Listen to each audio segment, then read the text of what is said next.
The knock came at 7:14 on a Tuesday morning, and Elliot Marsh almost didn't answer it. He was standing at the kitchen counter in his socks, one hand wrapped around a mug of coffee that had gone lukewarm, watching his daughter eat cereal in slow, deliberate spoonfuls the way she always did when she was thinking hard about something. Marigold. Mari, she corrected everyone, with the particular authority of a 9-year-old who has decided something, was reading the back of the cereal box with the same expression she wore when she was working through a math problem. Elliot had been about to say something. He couldn't remember now what it was going to be. Then the knock, 3 times, measured. Not urgent exactly, but not apologetic either. The knock of someone who expected the door to open. Mari looked up from her cereal. "Who's that?" "I don't know, bud." He set down his mug. "Finish your breakfast."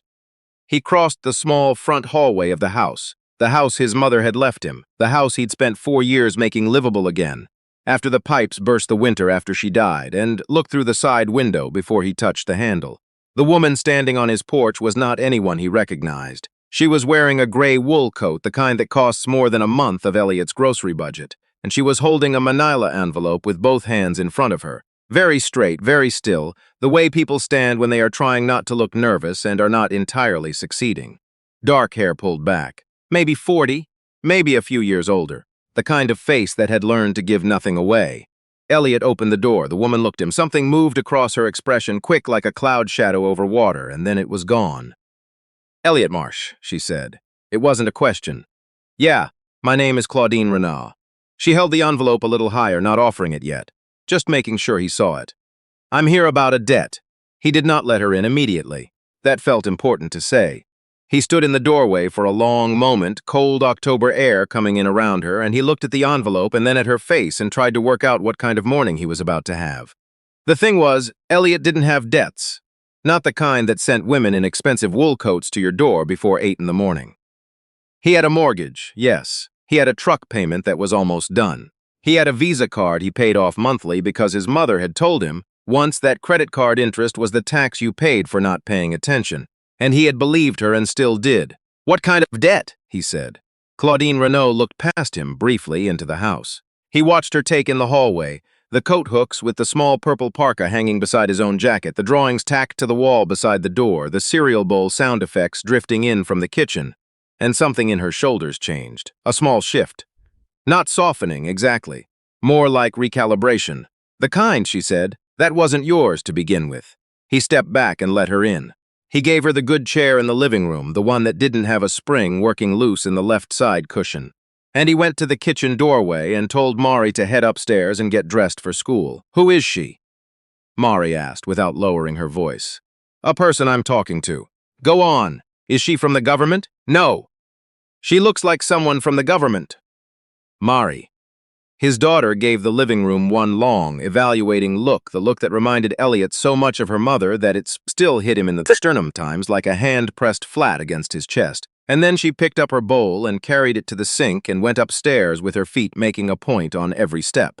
Elliot came back to the living room. He sat on the couch across from Claudine Renaud. He did not offer coffee. He didn't think this was a coffee kind of conversation. "You said the debt wasn't mine to begin with," he said. "I think you should explain that." Claudine set the envelope on the coffee table between them. She didn't open it. She looked at it for a moment the way you look at something you've been carrying for a long time and are not entirely sure you want to put down. "My father's name is Roland Renaud," she said. "He ran Renaud Capital for 31 years. He retired 4 years ago. He's 73 now and he has early-stage Parkinson's, and 3 months ago he asked me to come and find you." Elliot said nothing. "Do you know who he is?" "I know who Roland Renaud is," Elliot said carefully. "I grew up in Sutton. Everybody in Sutton knew who Roland Renaud was." Claudine nodded. There was no pride in it. "Then you know he owned the building your father's shop was in." The quiet that followed that sentence had some weight to it. "Yeah," Elliot said after a moment. "I know that. This is the part of the story that requires some history. Bear with it because it matters."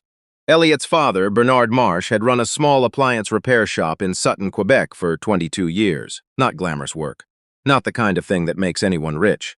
But Bernard Marsh was the kind of man who could look at a broken thing and understand it, and that particular gift, applied consistently over 2 decades, had built him something real. A clientele, a reputation, a modest living, a son he was raising alone after Elliot's mother left when Elliot was 11. The shop was called Marsh & Son even before Elliot was old enough to work in it, because Bernard had always been that kind of optimist. In 2006, Roland Renaud raised the rent on the building by 60% over 18 months. There were other tenants, a few of them managed. Bernard Marsh did not. He closed the shop in the spring of 2007 when Elliot was 22 and finishing his second year of a trade certificate. Bernard had never said much about it. He'd found some contract work. He'd managed. But something in him had gone quiet after that, the particular quiet of a man who has had something taken from him and has made peace with the loss without ever quite recovering from it. Bernard Marsh died of a heart attack in 2019 at 68. Elliot thought about the shop sometimes when he thought about his father. He thought about the sign that said Marsh & Son and the way the bells above the door had sounded and the smell of the back room where his father taught him that a broken thing wasn't a useless thing, it was just a thing that needed someone patient enough to understand it. He did not think about Roland Renaud very often, but when he did, it was not with warmth. "My father has been thinking about this for a long time," Claudine said. She stopped. She looked at the envelope again. He never thought of it as something he needed to address. At the time. He had a model, and the model said raise rents when the market supports it, and the market supported it, so he raised them. He didn't think of your father specifically. He thought about the portfolio. "I know how it works," Elliot said. "I'm not defending it," she said, and the sharpness in her voice surprised him. "I'm explaining. There's a difference, and I need you to understand that I know there's a difference." Elliot looked at her. He looked at her properly for the first time, the way you look at someone when you decide to actually pay attention. She was tired. He could see it now under the composure. The kind of tired that isn't about sleep. The kind that comes from carrying something moral for too long without being able to put it down. "What's in the envelope?" he said. Claudine reached out and pushed it toward him. "A letter from my father, and a cheque." He didn't touch it yet. "For what?" 16 years of lost income, she said, calculated at a conservative rate of return with compound interest. "And the current market value of the equipment my father forced your father to sell when he closed." She paused. "It's not everything. My father knows that. He said to tell you he knows that." Elliot sat very still. "He can't give your father back his shop," Claudine said, and her voice was quieter now, something stripped out of it. "He can't give him back the years. He knows that. But he's been living with this for a while, and his illness made him—" She stopped again. He wanted to do something real before he couldn't anymore. From upstairs, Elliot could hear Mari moving around. The sound of her finding her backpack, the particular thud of her dropping something and picking it up. Ordinary morning sounds. His daughter getting ready to go out into the world. He thought about his father. He thought about the sign. 16 years, he said. "Yes, Roland Renaud doesn't lease agreement. That's all." "I know. So why is he sending you? Why not a lawyer? Why not a letter?" Claudine was quiet for a moment. "Because I asked him to let me do it." Elliot looked up. "I've known about this for a long time," she said. "What my father did to your father's shop. I was 26 when it happened. I was working at the company by then. I saw the rent increase on the books, and I asked him about it, and he told me it was business." Something moved across her face. "I accepted that. I was 26, and he was my father, and I accepted it, and I have been thinking about what that says about me ever since." The morning light came through the front window and fell across the coffee table, across the envelope that sat between them like a question neither of them had finished asking. "My father asked me to find you," Claudine said, "and I found you. But I'm not only here because he asked me to." Upstairs, Mari appeared at the top of the staircase with her backpack on and her coat half-zipped and one sock that was clearly not the same as the other, which was something Elliot had stopped fighting around the time she turned 7. "Dad, I have to be at school in 12 minutes. I know, bud. Come down and put your shoes on." Mari came down the stairs and stopped at the bottom, one hand on the newel post, and looked at Claudine with the direct, uncomplicated gaze of a child who has not yet learned to pretend she isn't looking. "Are you staying for a long time?" Mari asked. "I don't know yet," Claudine said. She said it like it was a real answer, not a dismissal, and Elliot noticed Mari noticed that. "My dad makes good coffee," Mari said, "in case you want some." Then she sat on the bottom step and put her shoes on, methodic left and right double-knotted the way Elliot had taught her, and stood up and looked at her father. "Can she stay while you walk me?" Mari asked. "She's a guest, Mari. We don't leave guests alone in the house." "I don't mind," Claudine said. They both looked at her. "Really," she said. "I'll wait. Take her to school." And Elliot, who had not survived 4 years of single parenthood without developing some ability to read a room, looked at Claudine Renaud sitting in his good chair with an envelope she'd been carrying for God knows how long, and made a decision. 5 minutes, he said. I'll be back in 5 minutes. The elementary school was 2 blocks away. It had been 2 blocks away when Elliot was a kid too, though the building was different now, rebuilt after a fire in the 90s that everyone in town still talked about. He walked Mari to the gate the way he did every morning, and she walked ahead of him the way she did every morning, because she was 9 and he was not supposed to actually walk with her where anyone could see. "Dad," she said at the gate. "Yeah, is something wrong?" He looked at his daughter. She had her mother's eyes, that particular clear gray-green that went darker when she was worried, and she was using them on him now with an accuracy that was sometimes inconvenient. "No," he said. "Something's just. Something happened a long time ago. Before you were born. And someone came to tell me about it. Mari thought about this. Is it bad? I don't know yet." She seemed to accept this as a reasonable answer, which was one of the things he genuinely loved about her. "Okay," she said. "Will you tell me tonight?"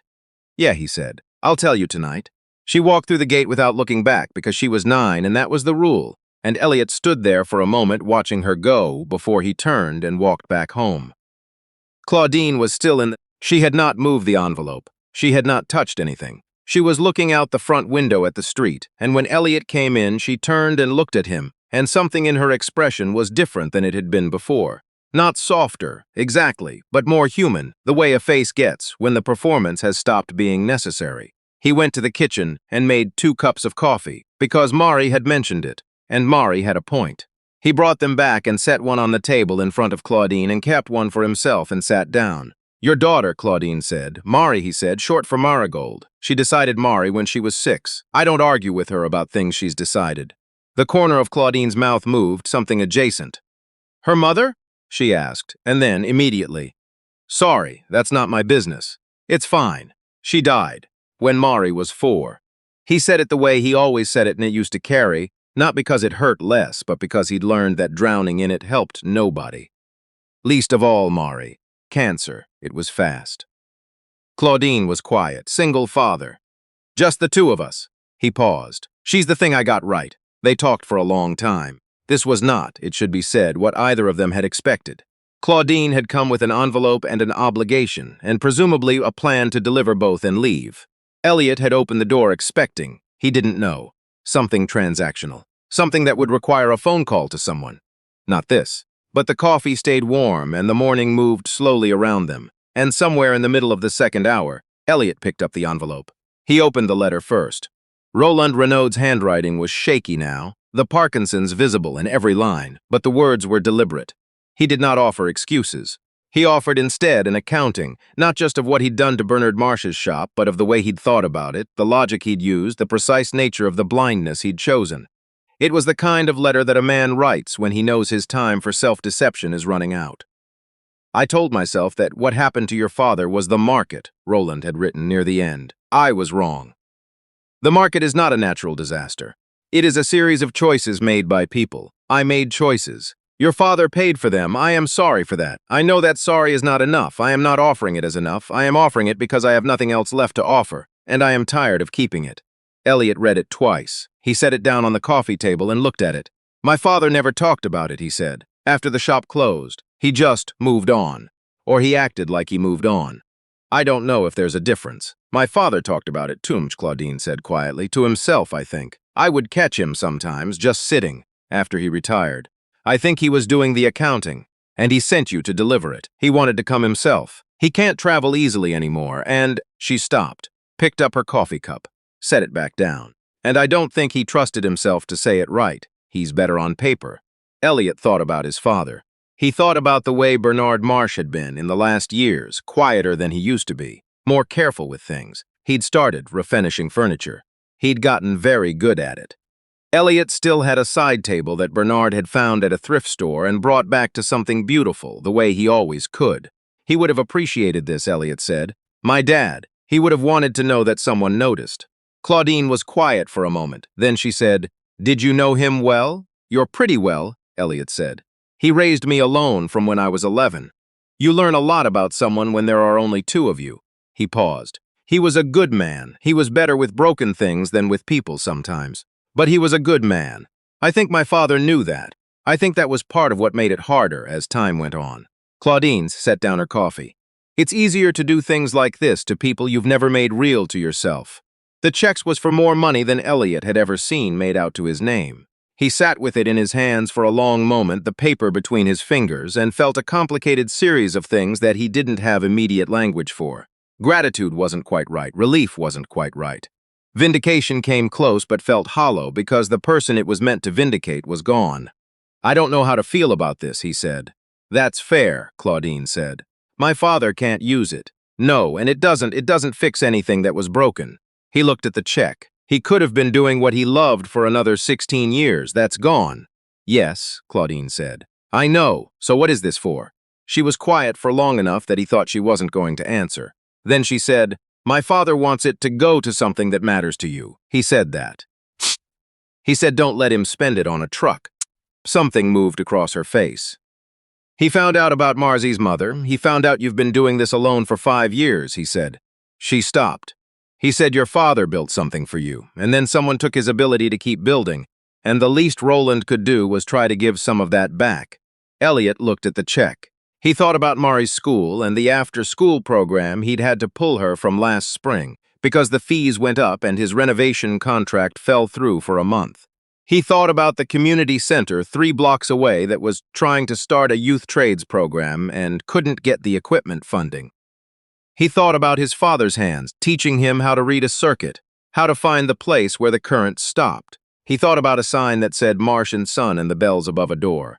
Okay, he said finally, it was not a reckless acceptance. It was not uncomplicated. But it was real and it was his, and he meant it. Claudine left at 10:30.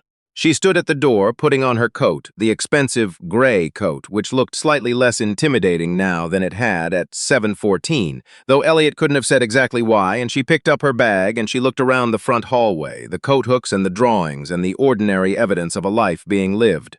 He built something real, she said. Your father. He did, and so did you.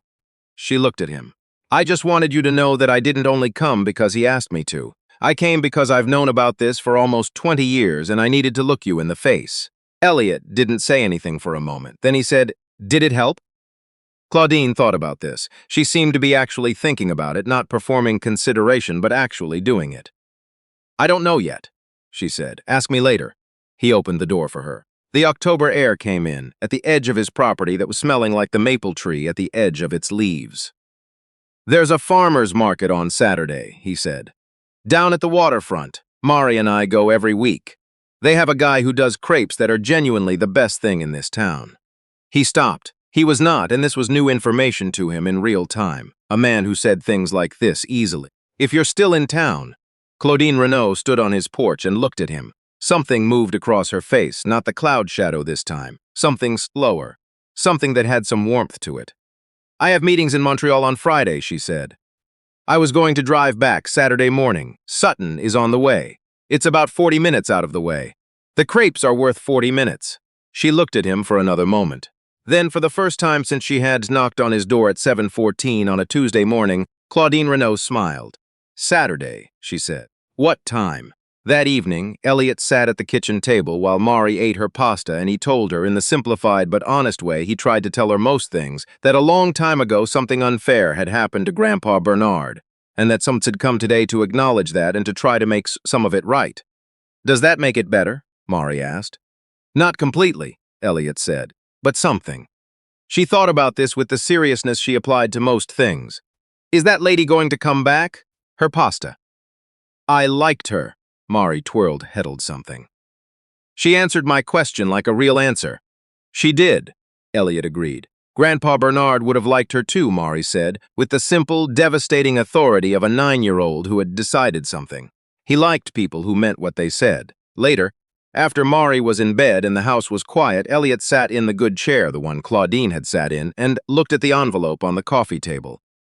He picked up the letter one more time. He read it again, slowly, the way his father had taught him to look at a broken thing, not rushing to fix it, not dismissing it, just taking the time to understand what you were actually dealing with. He thought about Bernard Marsh in the back room of a shop that didn't exist anymore, holding something broken in both hands, and finding the place where the current had stopped. He thought about how the things people build don't always disappear when they're taken away. Sometimes they just change shape. Sometimes they pass from hand to hand, down through time, and surface somewhere new. In a side table brought back to something beautiful, in a girl who double knots her shoes and answers questions like they're real, in a man who still knows how to open a door. He turned off the light and went to bed. Outside, the maple tree held its last leaves against the October dark, and the street was quiet. And somewhere in Montreal, a woman in a gray wool coat was driving north with something lighter in her chest than she'd carried in almost 20 years.